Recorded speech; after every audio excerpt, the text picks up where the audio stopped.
नमस्कार दोस्तों, गोल स्टडी अजमेर के YouTube चैनल पर एक बार फिर से आपका स्वागत है। राजस्थान के मंदिर स्थापत्य के बारे में चर्चा कर रहे थे और इसमें अब हम अगला ज़िला पढ़ेंगे। झालावाड़ ज़िले के मंदिरों के बारे में चर्चा करते हैं। तो देखो, सबसे पहले झालावाड़ के मंदिरों में मैं बात करता हूँ झालरापाटन का। झालरापाटन झालावाड़ में एक शहर है, जगह पड़ती है झालरापाटन। झालरापाटन का सूर्य मंदिर, झालरापाटन का सूर्य मंदिर कौन से ज़िले में है? झालावाड़ में। ठीक, बहुत इम्पोर्टेंट बात है। ठीक, ये जो मंदिर है ये भगवान सूर्य को समर्पित है। भगवान सूर्य को समर्पित है। हालांकि यहाँ पर कुछ प्रमाण ऐसे मिले कि यहाँ पर भगवान विष्णु का भी मंदिर रहा है। वैसे भी आज से जब आप राजस्थान में लगभग 1000 साल पहले तक की बातों को उठा के देखेंगे तो उस टाइम पर सूर्य पूजा बहुत ज़्यादा चला करती थी। जितने भी ज़्यादा पुराने मंदिर होंगे उतने ज़्यादा वहाँ पर आपको सूर्य की पूजा के भी अवशेष मिलेंगे। तो भगवान सूर्य को समर्पित मंदिर है झालरापाटन का सूर्य मंदिर। सबसे इम्पोर्टेंट बात यह है कि यहाँ जो सूर्य है, सूर्य की प्रतिमा, एक व्यक्ति के रूप में सूर्य को दिखाया गया है। तो सूर्य की प्रतिमा ने घुटनों तक जूते पहने हुए हैं।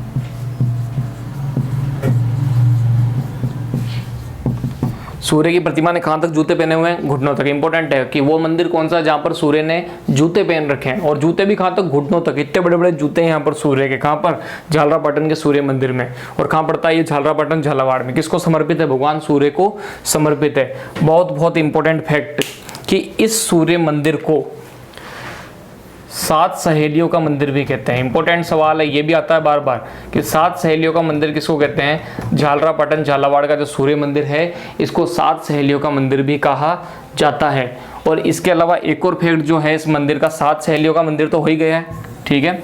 इसके अलावा इस मंदिर के बारे में एक और बात कहा जाती है, जो कर्नल जेम्स टोड थे। इंपॉर्टेंट सवाल है, कर्नल जेम्स टोड ने इसे 4 भुजा मंदिर कहा है। ध्यान रखना इस बात को, ये आया हुआ है सवाल। कर्नल जेम्स टोड ने किसे 4 भुजा मंदिर कहा है?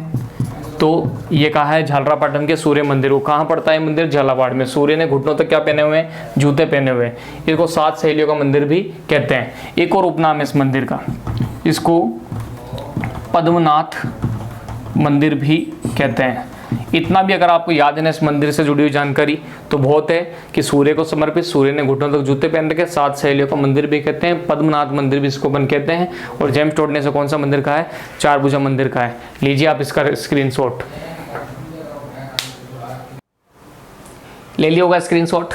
ठीक, आगे बढ़ जाए तो देखो, हाँ एक और चीज सुन लो। ये जो मंदिर है ना झालरापाटन का सूर्य मंदिर, ये खजुराहो शैली में बना है। अब खजुराहो शैली, अभी तक मैंने आपको मंदिरों की स्थापत्य कला की जो शैलियाँ हुआ करती थी उसके बारे में जानकारी नहीं दी है। एक वीडियो में मैं आपको नागर शैली, द्रविड़ शैली, बेसर शैली, महामारू शैली, पंचायतन शैली, खजुराहो शैली, इन सब के बारे में क्या दूंगा? जानकारी दूंगा, ठीक है। खजुराहो शैली, इतनी बात आपको भी बता देता हूँ, खजुराहो जो है MP में पड़ता है और वहाँ पर चंदेल वंश के टाइम पर काफ़ी सारे मंदिरों का निर्माण हुआ था और वहाँ के मंदिरों की स्थापत्य कला जो है पूरे विश्व में प्रसिद्ध है। तो खजुराहो के मंदिरों से मिलता जुलता मंदिर है, इसलिए इसका नाम खजुराहो शैली से जुड़ा हुआ मंदिर में रखा जाता है। तो ये झालरापाटन का सूर्य मंदिर हो गया। इसके अलावा झालावाड़ का एक दूसरा मंदिर और बहुत इंपॉर्टेंट है, शीतलेश्वर महादेव मंदिर। इंपॉर्टेंट है ये सवाल, ध्यान रखिएगा। इसका भी सवाल आता है, एक ही लाइन आती है बार बार। शीतलेश्वर महादेव मंदिर, ये भी कहाँ पर है? झालावाड़ में। कहाँ पर है ये? झालावाड़ में। शीतलेश्वर महादेव मंदिर कहाँ है? झालावाड़ में। कौन सी शैली में बना है? ये महामारू शैली में बना है। महामारू शैली में बना मंदिर, शैली में बना मंदिर, ठीक। इसके अलावा एक और बात सुनिए इस मंदिर के बारे में, ठीक। 689 ईस्वी का ये माना जाता है, 689 ईस्वी में निर्मित। हालांकि सन नहीं पूछेंगे, लेकिन एक बहुत इंपॉर्टेंट बात ये है इस मंदिर के बारे में कि कई ऐसे मंदिर हैं राजस्थान में जिन पर तारीख लिखी होती है, तिथि लिखी होती है कि ये कब बना है, ठीक है ना। तो मंदिरों पर जो तिथि लिखी है, शिलालेख लिखे हैं, उनसे हमें प्रमाण मिलता है कि ये मंदिर कब बना है। तो सुनो, एक बहुत इंपॉर्टेंट सवाल, तिथि अंकित मंदिरों में, यानी जिन मंदिरों पर क्या लिखी हुई है, उनके निर्माण की तिथि लिखी हुई है। तिथि अंकित मंदिरों में तिथि अंकित मंदिरों में राज्य का सबसे प्राचीन मंदिर कौन सा है? शीतलेश्वर महादेव मंदिर है। कहाँ पर है ये? झालावाड़ में। इसका भी आप स्क्रीनशॉट लो। फिर आगे बढ़ते हैं। ठीक है, ले लिया होगा आपने स्क्रीनशॉट।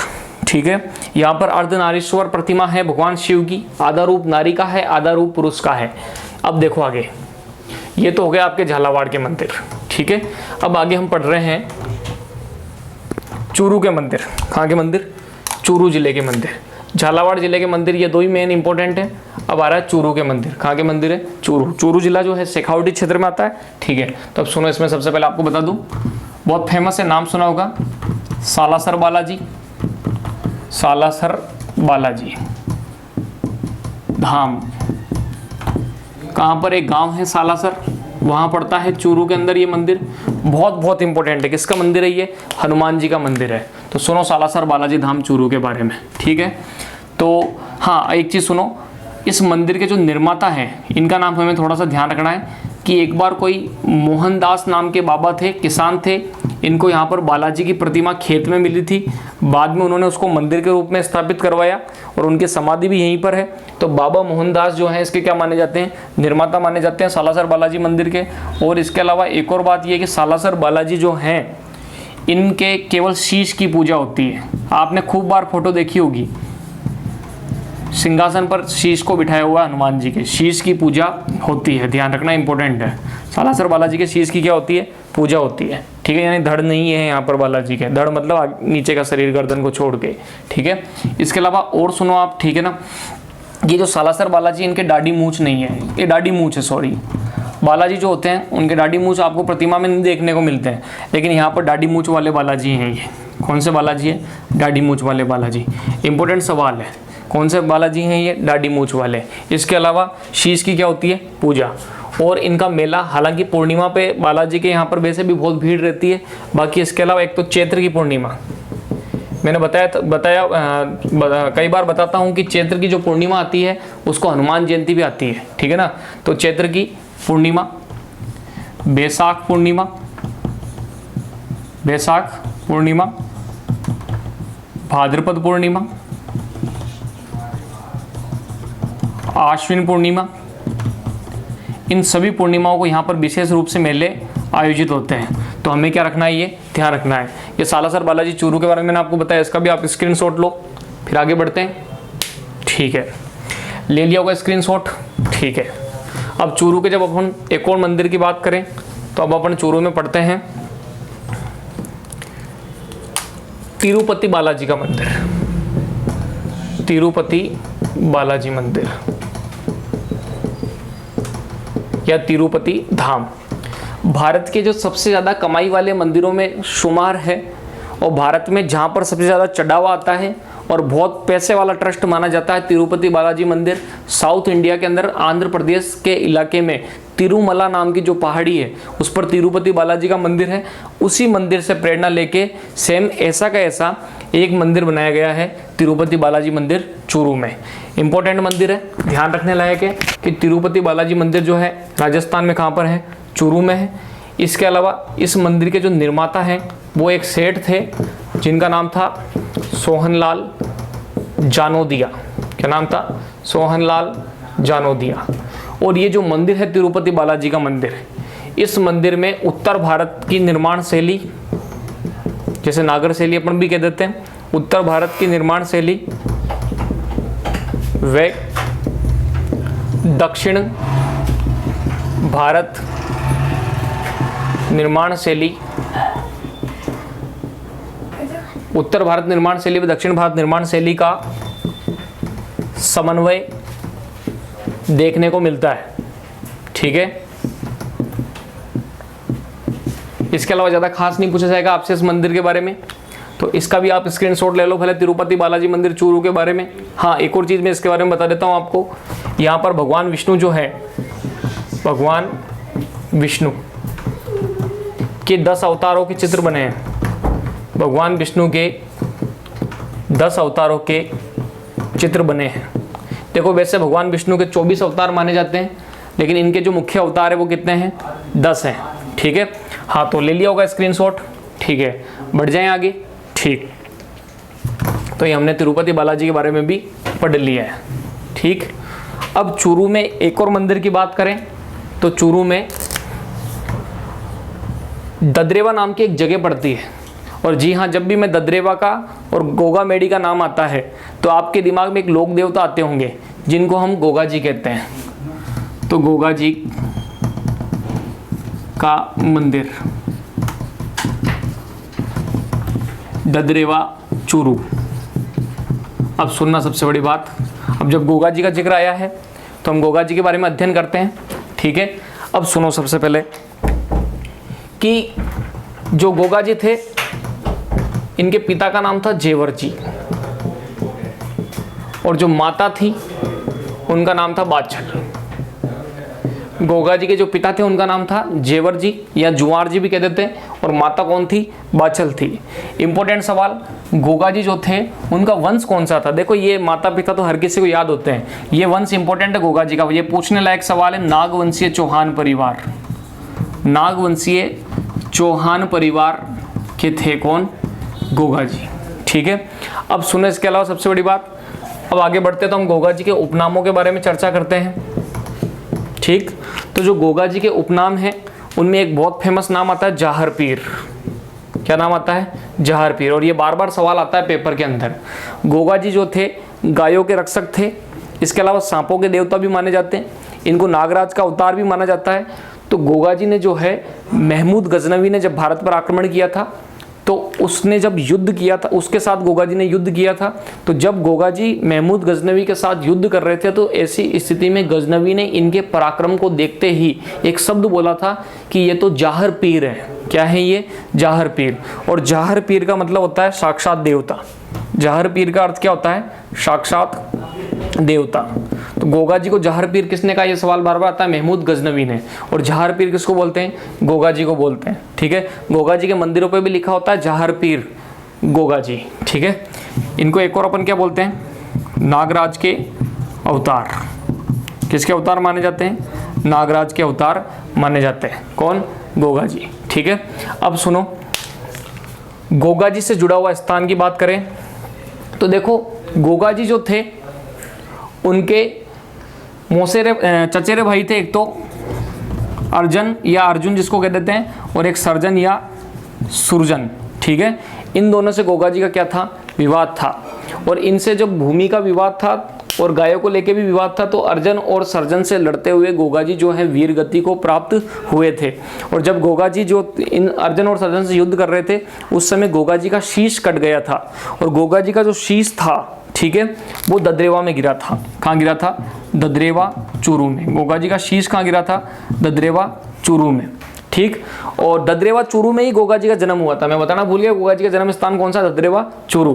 तो ददरेवा चूरू जो है, यहाँ पर गोगा जी का शीश गिरा था, इसलिए इस स्थान को शीश मेड़ी या शीर्ष मेड़ी भी कहते हैं। सवाल बार बार पेपर में आता है कि शीश मेड़ी या शीर्ष मेड़ी जो है कहाँ पर है? ददरेवा चूरू में, क्योंकि यहाँ पर क्या गिरा? शीश। शीर्ष का मतलब भी ऊपरी भाग होता है, तो शीर्ष मेड़ी या शीश मेड़ी कौन सा? ददरेवा चूरू। यहीं पर गोगा जी का जन्म हुआ और यहीं पर गोगा जी का क्या गिरा था? शीश गिरा था। इसके अलावा गोगा जी का जो धड़ था, अगर भी आपने नाम सुना हो गोगा मेड़ी, गोगा मेड़ी कहाँ पड़ता है? हनुमानगढ़ में। गोगा मेड़ी कहाँ पड़ता है? हनुमानगढ़ में। और ये जो गोगा मेड़ी हनुमानगढ़ है, यहाँ पर गोगा जी का क्या गिरा था? धड़ गिरा था, इसलिए इसको धड़ मेड़ी या धुर मेड़ी भी कहते हैं। दोनों, इन दोनों शब्दों में लोग कंफ्यूज होते हैं। बहुत आसान है, ददरेवा में शीश गिरा इसलिए शीर्ष मेड़ी, और गोगा मेड़ी हनुमानगढ़ में इनका क्या गिरा था? धड़ गिरा था, ठीक है ना। इसलिए नाम क्या पड़ गया? गोगा मेड़ी हनुमानगढ़ का धड़ मेड़ी या धुर मेड़ी। एक सवाल आएगा, मेड़ी शब्द जो है किस लोक देवता से संबंधित है? तो गोगा जी से संबंधित है। इतनी बात का आप स्क्रीनशॉट लो, फिर आगे बढ़ते हैं। ले लिया होगा स्क्रीनशॉट, ठीक है। हाँ, एक चीज़ और बता देता हूँ आपको मैं, ये जो गोगा मेड़ी है, यहाँ पर जो गोगा जी का मंदिर है ये मकबरा शैली में बना हुआ है, यानी मकबरों की तरह बना हुआ है, ठीक है। और इस पर बिस्मिल्लाह भी लिखा हुआ है। कहा जाता है कि फिरोज शाह तुगलक ने इसका निर्माण करवाया था। बाद में जो महाराजा गंगा सिंह थे उन्होंने भी इसका जीर्णोद्धार करवाया था। अब आगे जब चर्चा करें तो गोगा जी से जुड़ी हुई एक और चीज़ इंपॉर्टेंट है, गोगा जी की ओल्डी। पेपर में पूछा भी जाता है, गोगा जी की ओल्डी कहाँ पर है राजस्थान में? तो सुनो, जालोर जिले में एक जगह पड़ती है सांचौर। सांचौर में एक गौशाला भी वैसे भी पथमेड़ा नाम से, गोगा जी की ओल्डी सांचौर। कहाँ पर है? जालोर में। ठीक है। इसके अलावा एक और बात सुनो, गोगा जी जो थे बाद में उनके वंशजों ने आगे जाकर के मुस्लिम धर्म इस्लाम स्वीकार कर लिया था, इसलिए कायम खानी मुसलमान